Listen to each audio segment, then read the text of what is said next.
디모데후서 1장 3절과 5절 있는 말씀을 생각해 보고자 합니다. 신약성경은 본래 헬라어로 기록되어 있습니다. 그 헬라어를 영어로 또 한자로 한글로 이렇게 번역을 하게 된 거죠. 아무리 좋은 말이라도 번역을 거쳐 가다가 보면은 조금 어렵게 번역되는 경우들이 있어요. 그래서 오늘 우리가 디모데후서 1장 3절과 5절을 읽어봤는데 이 번역의 한계가 조금 있는 것 같아요. 뭔가 한글이니까 우리가 읽을 수는 있는데 읽었는데 도대체 이게 무슨 뜻이야 하고 정확하게 쭉 들어오지 않는 그런 문장들이 있는 것 같아요. 목사인 제가 봐도 이게 무슨 뜻이야? 이게 무슨 말이야? 그런 게 있는 것 같아요. 그래서 몇 가지 다른 종류의 성경들을 살펴봐서요. 그랬더니 거의 비슷비슷한데 그 중에서 이게 공동 번역이라고 하는 성경이 있는데 그 번역이 본문의 감정을 가장 잘 전달하는 것 같고 우리가 쉽게 의역을 이해할 수 있도록 의역을 해놓은 것 같아요. 그래서 제가 공동 번역으로 디모데후서 1장 3절 5절에 있는 말씀을 한번 읽어드릴 테니까 들어보세요. 우리가 읽었던 개역 개정판 읽었는데 무슨 뜻인지 모르는 것 같아 그러는데 이 공동 번역을 읽으면은 의미가 좀 잡히네 그런 게 있는지 한번 들어보세요. 나는 밤낮으로 기도할 때마다 그대를 기억하면서 하느님께 감사드립니다. 나는 내 조상들과 마찬가지로 깨끗한 양심을 가지고 하느님을 섬깁니다. 나는 그대가 눈물을 흘리던 일을 기억하고 있기 때문에 그대를 만나기를 간절히 바라고 있습니다. 만나게 되면 내 기쁨은 더할 나위 없이 클 것입니다. 나는 그대의 거짓 없는 믿음을 생각하고 있습니다. 그 믿음은 먼저 그대의 할머니 로이스와 또 어머니 유니게에게 있었던 것입니다. 그리고 그대도 지금 그 믿음을 간직하고 있다는 것을 나는 확신합니다. 그랬어요. 어때요? 우리가 읽은 개역 개정판보다 조금 쉽지요? 그러니까 이게 성경인데 우리 개역 개정판은 문자 그대로 단어들을 번역을 그대로 해서 연결을 지어 놓은 것이고 공동 번역은 이게 무슨 뜻인가 보다라고 의미를 중심으로 의역을 해놨거든요. 그래서 정확도는 좀 떨어질 수도 있겠지만 개역 개정판보다는 우리가 읽고 이해하기는 훨씬 쉬운 것이 있다. 어떻게 보면 쉬운 성경보다 더 쉬운 것 같아요. 그래서 우리가 성경을 읽다가 개념이나 뜻이 뭔지 잘 모를 것 같으면은 다른 번역본 성경을 좀 참고해 보면은 이런 뜻인가 보구나 라고 좀 더 우리가 분명한 의미를 발견할 수 있을 것이다.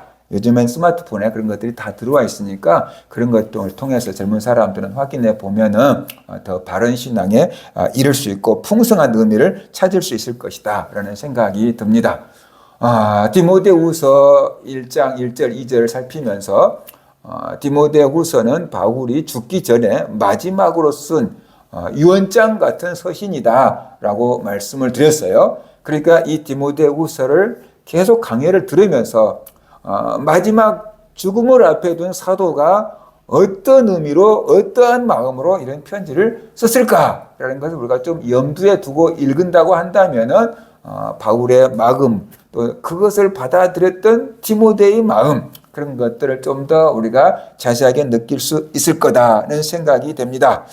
오늘 본문의 핵심은 세 가지인데 바울이 디모데를 위해서 밤낮으로 기도하고 있다라고 밝히고 있고요. 그 다음에 바울이 디모데를 만나기를 학수고대하고 있다라는 그런 이야기 그리고 디모데의 믿음이 할머니와 어머니로부터 이어져 내려온 거짓 없는 믿음이라는 것을 나는 확신한다 라는 신뢰감을 심어주고 있다라는 뜻이에요. 그래서 이 세 가지를 중심으로 바울이 왜 이 이야기를 디모데에게 기록해 줬을까 좀 생각을 해보면 좋겠다는 것입니다. 먼저 1절을 보면 첫 번째 걸 보면은 감사함으로 기도를 하고 있다라고 말하고 있어요. 나는 밤낮으로 기도할 때마다 그대를 기억하면서 하나님께 감사드립니다. 이렇게 지금 말씀을 하고 있거든요. 바울이 디모데를 위해서 기도하는데 밤낮으로 기도하고 있대요. 절대로 쉬운 일은 아니에요. 밤낮으로 기도하고 있다는 것이. 그만큼 바울의 마음속에 디모데가 딱 목과 같이 박혀 있기 때문에 밤낮으로 디모데를 위해서 간구하는 것이다 하는 것이. 바울이 얼마나 디모데를 사랑했는지 아들이라고까지 불렀으니까 충분히 이해할 수 있을 것이. 어머니들의 마음 가운데는 어디를 가도 아들, 딸, 이게 다 이렇게 시집을 보내도 장가를 보내도 아들, 딸, 그 엄마 마음에 다 이렇게 들어있는 것처럼 바울의 마음 가운데 디모데가 꽉 채우고 있어서 밤낮으로 디모데를 위해서 기도한다라고 말하고 있어요. 그러니까 밤낮으로 기도할 정도로 바울 선생님이 디모데를 사랑했구나라는 것을 알 수 있어요. 근데 디모데를 위해서 기도를 하는데 무슨 기도를 하냐? 그러니까 너를 생각할 때마다 하나님께 감사한다. 감사 기도가 저절로 나온다. 이렇게 지금 말씀을 하고 있잖아요. 제가 목회자로서 목회를 하면서 거의 안 빠뜨리고 매일 성도들을 위해서 기도해요. 그런데 성도들을 위해서 기도할 때 하나님 저 성도 아파요. 고쳐주세요. 하나님 저 성도 취직도 못했어요. 취업시켜주세요. 하나님 저 성도 가정이 또 너무 막 힘들어요. 그러니까 그 가정 좀 도와주세요. 그런 기도들은 많이 하는데 감사하는 기도도 하기는 하는데 그 비중이 좀 다르긴 다른 것 같아요. 근데 제가 똑같은 시간을 들여서 기도하잖아요. 그런데 문제는 아픈 성도들을 위해서 기도하면 내 마음도 무거워요. 병든 성도, 가난한 성도, 시험든 성도, 그런 성도들 위해서 기도하면 내 마음이 싱글벙글하면서 기도하는 게 아니고 같이 아파하면서 같이 힘들어하면서 기도하니까 기도하지만 내 마음도 힘들거든요. 근데 좋은 일이 있고 잘 되고 하나님께 감사하고 열심히 믿음 잘하는 성도들을 바라보면은 하나님께 아유 감사해요. 저 정도 저렇게 은혜 받고 열심히 또 봉사하고 기도한 것도 응답받고 나도 감사해요. 하나님, 그렇게 감사함으로 기도하게 되는 거죠. 그러면 똑같은 기도를 하는데도 저도 기도할 때도 행복하고 편안하고 덜 힘들다라는 것이에요. 그래서 어떤 성도는 목사가 안타까운 마음을 가지고 기도해 주게끔 만드는 성도가 있고 어떤 성도는 목사가 기뻐서 하나님께 감사함으로 기도하는 성도도 있다라는 것이. 물론 어떤 성도는 평생 목사 애간심 애만 끓이는 그런 성도가 따로 있는 건 아니고 어쩔 때는 이랬다가 어쩔 때는 저랬다가 그러기도 하죠. 그냥 살다 가면은 햇빛이 쨍하고 났다가도 또 그냥 어둠이 왔다가 폭풍이 몰아쳤다가 그것이 인생이니까 목사는 성도들의 그 모든 인생사에 좋은 일이든 힘든 일이든 함께 하면서 기도로 도와주는 게 목사 일이잖아요. 그러니까 누가 태어났다, 결혼했다, 가서 기쁨으로 축복하고 기도해 주지만 또 누가 돌아가셨다, 그럼 또 안타까운 마음으로 가서 또 장례 예배 드려주고 같이 울어주고 그게 목사가 하는 일이잖아요. 근데 바울은 디모데를 생각할 때마다 하나님께 감사를 드린다라고 이야기를 하고 있어요. 왜 바울은 디모데를 생각할 때마다 하나님께 감사 기도를 드렸을까요? 디모데가 변함없는 그 거짓 없는 믿음으로 맡겨진 목회 사역을 잘 감당하기 때문에 그런 것이. 바울이 기대했던 것만큼 아니면 어떤 의미야 바울이 기대했던 것보다 더 하나님의 일을 잘하고 더 믿음을 잘 지키고 있기 때문에 바울이 볼 때는 너무나도 기특하고 대견했던 것이. 제가 전도 때부터 개척해 갖고 이렇게 목회 생활 하다가 보면 한참 열심히 할 때 우리 학생들이 있었잖아요. 네가 나보다 더 나았다. 네가 나보다 더 열심이다. 그런 사람들도 학생들도 있어요. 그처럼 바울이 볼 때 디모데가 야 너무 잘하고 있어. 아마 이런 생각 든 것 같아요. 거짓 없는 믿음으로 열심히 목회하고 있는 것을 보니까 바울이 너무 감사해서 하나님께 감사 기도를 드린다라고 지금 말씀을 하고 있는 겁니다. 그러니까 목회자들이 바라볼 때 성도들이 믿음 생활 잘하는 것보다 좋은 게 없어요.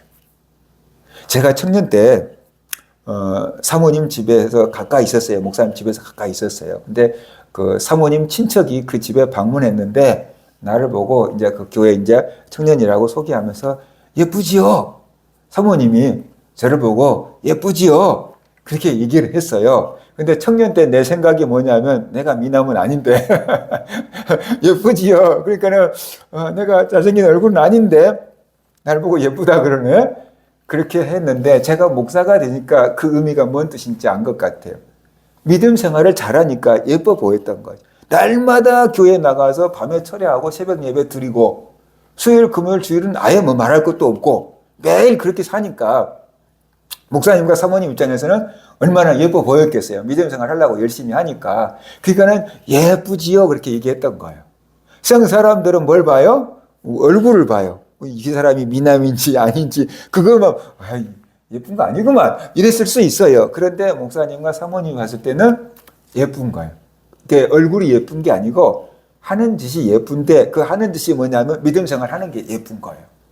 그처럼 목회자가 바라볼 때 성도님들이 예쁘고 감사한 것은 그가 막 얼굴이 잘생겨서 예쁜 게 아니고 신앙생활을 잘하면 그게 참 예뻐 보이고 멋있어 보이고 그래서 하나님께 감사할 수 있는 사람이 된다라는 것이에요. 우리도 성도님들의 어떤 외모만 보지 말고 그들의 믿음하는 것을 보고 믿음 생활을 보고 야 멋있는 사람이야 참 예쁜 사람이야 나도 좀 본받아야지 라는 그런 마음을 가지고 신앙생활하고 또 다른 성도님들 우리를 볼 때도 나도 저렇게 신앙생활 하다가 늙어가고 싶어 그렇게 또 본을 보일 수 있는 성도님들이 된다면 얼마나 좋을까라는 그런 생각을 해보게 되는 것입니다.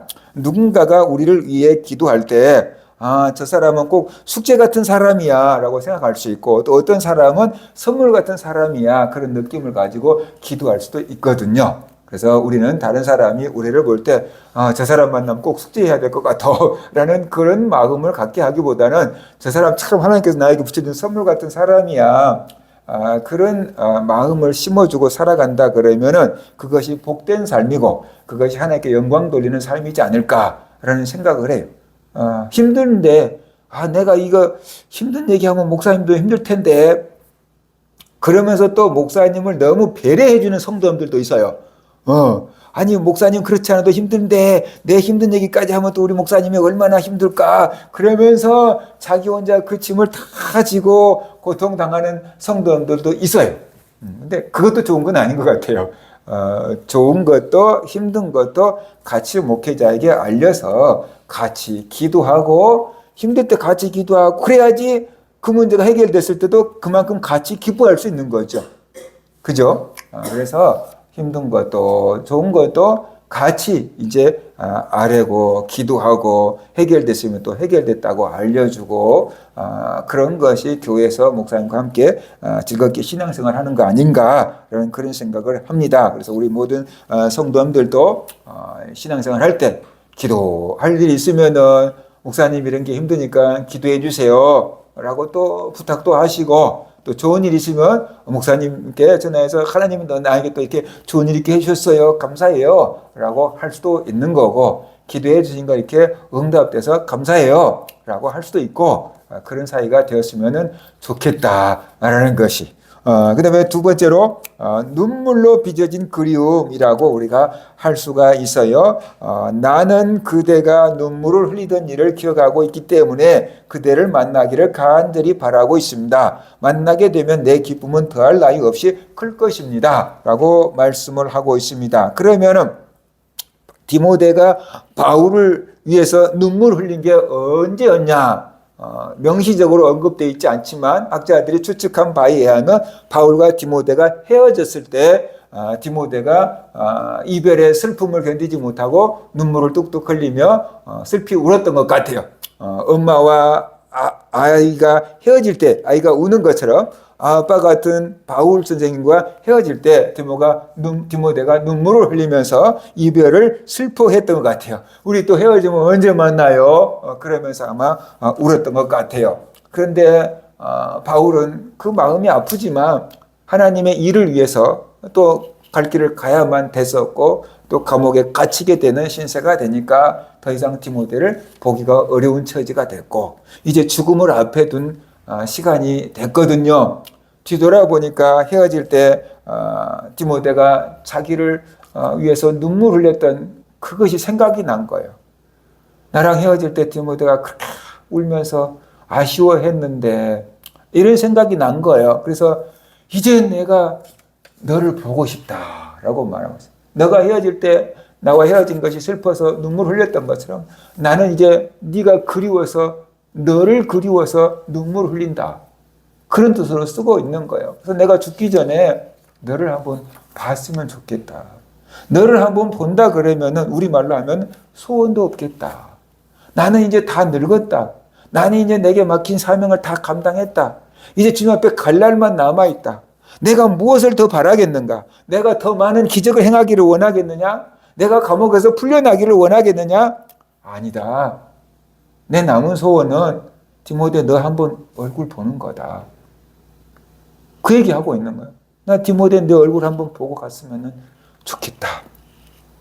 그 얘기를 지금 하고 있는 거죠. 그만큼 바울이 디모데를 그리워하고 있고 사랑하고 있고 보고 싶어 하고 있다는 거죠. 우리가 생각할 때 바울 같은 위대한 사도, 믿음이 좋은 사도, 이제 나는 곧 죽을 거야, 천국 가서 상을 받을 거야, 주님과 함께 천국에 거닐 거야, 나 세상에 아무 미래는 없어, 그렇게 하면서 가실 것 같은데 그 사랑하는 디모데를 한 번이라도 보고 가고 싶다라는 얘기를 하잖아요.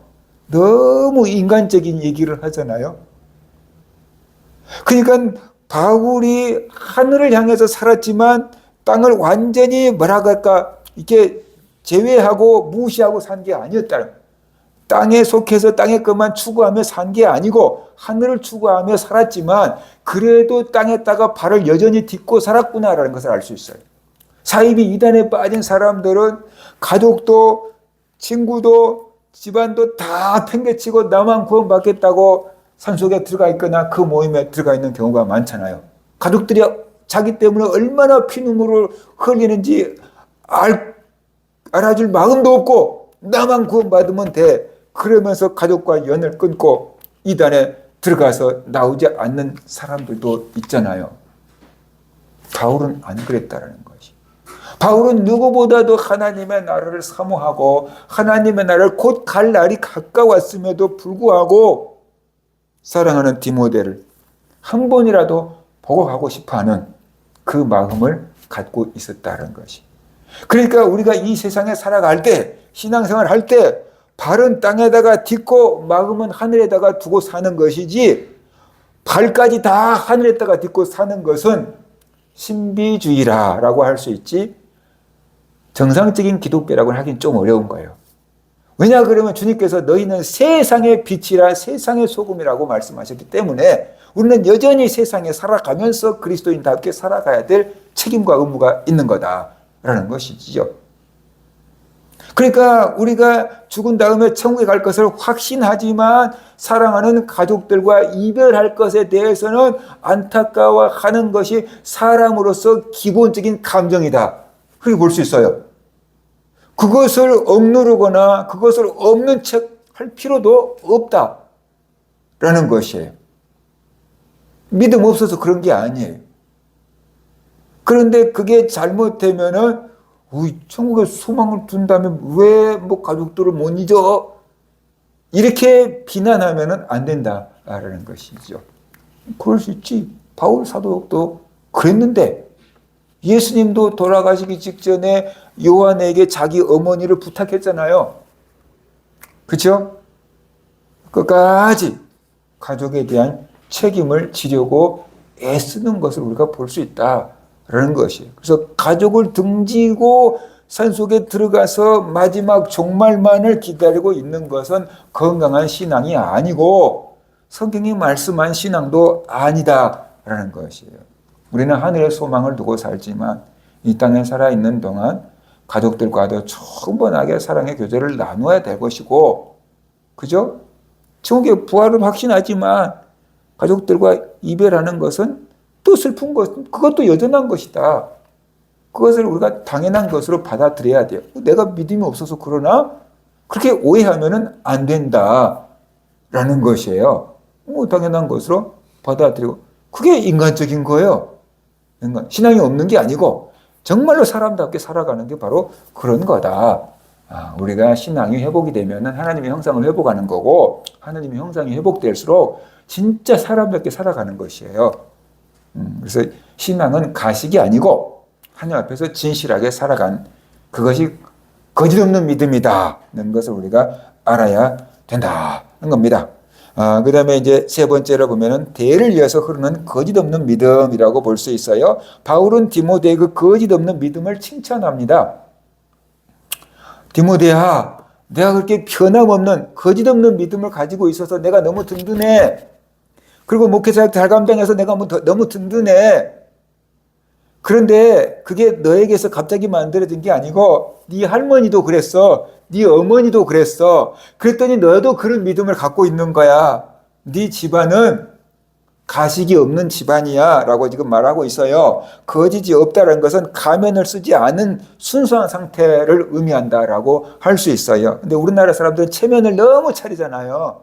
체면 문화인데 다른 나라도 비슷할 수 있겠지요. 그런데 디모데는 가식이 없는 믿음을 가지고 있었는데 그게 엄마도 그랬고 외할머니도 그랬다. 그러니까 너한테 그게 있는 것을 바울은 어떻게 돼요? 확실히 안다. 내가 너희 3대를 받지 않냐? 너희 집안은 믿을 만한 집안이야. 난 디모데 너 믿는다. 마지막 바울이 디모데에게 남겨준 건 뭐냐면은 나는 너를 믿어. 그거예요. 나는 너를 믿어. 나는 너 신앙을 믿어. 나는 너의 집안을 믿어. 네가 목회를 잘 감당할 것을 나는 믿어. 그리고 마지막 바울이 해줄 수 있는 최고의 신뢰감을 디모데에게 탁 심어주고 있는 거예요. 근데 그 바울이 누구냐? 디모데가 생각할 때 아버지 같은 사람이고 디모데가 생각할 때 사도예요. 하나님 다음으로 자기에게 큰 영향을 미친 사람이에요. 근데 그 스승이 자기를 믿어준대요. 마지막까지 자기에게 전폭적인 신뢰를 딱 준 거거든요. 그 신뢰를 받았을 때 디모데가 얼마나 기분이 좋았을까요? 바울 사도가 디모데를 딱 인정해 주거든요. 네 집안을 내가 인정한다. 너의 신앙을 내가 인정한다. 너의 목회 사역을 내가 인정한다. 그 도장을 딱 찍어준 거거든요. 그러니까는 그렇게 자기가 존경하는, 그렇게 자기가 사랑하는 디모데로부터 자기의 가정과 신앙과 목회 사역을 인정을 받았으니 앞으로 남은 시간 동안 디모데가 목회하는데 엄청난 힘이 되었을 거다라는 것이. 바울은 디모데를 떠나가는 그 순간까지 디모데가 평생 살아가는 동안 힘들고 어려운 일을 당해도 바울이 해줬던 그 칭찬, 확신, 신뢰, 그것을 가지고 버텨내고 견뎌낼 수 있는 위로와 격려와 칭찬과 인정을 해주고 있다라는 것이. 상상할 수 없는 어마어마한 에너지를 지금 주고 있는 거예요. 부모가 자녀에게 물질적인 유산만 남겨주는 게 아니고 그거 자녀들이 잘못되면 순식간에 다 어디다 화랑방탕하고 써버릴 수 있어요. 근데 이런 정신적인 신앙적인 것을 유산으로 탁 물려주면은 평생을 갈 수 있는 거죠. 그 바울이 디모데에게 돈으로 가치로 환산할 수 없는 어마어마한 신뢰와 확신과 인정을 심어주고 있다는 것을 우리가 알아야 돼요. 그래서 바울이 디모데를 얼마나 사랑했는지, 마지막까지 디모데를 전폭적으로 지지해주고 디모데가 남은 시간 동안 목회를 많이 해야 되는데 그 모든 어려움을 견뎌낼 수 있도록 사랑과 신뢰를 확실하게 심어주고 가고 있구나라는 것을 우리가 볼 수가 있는 거죠.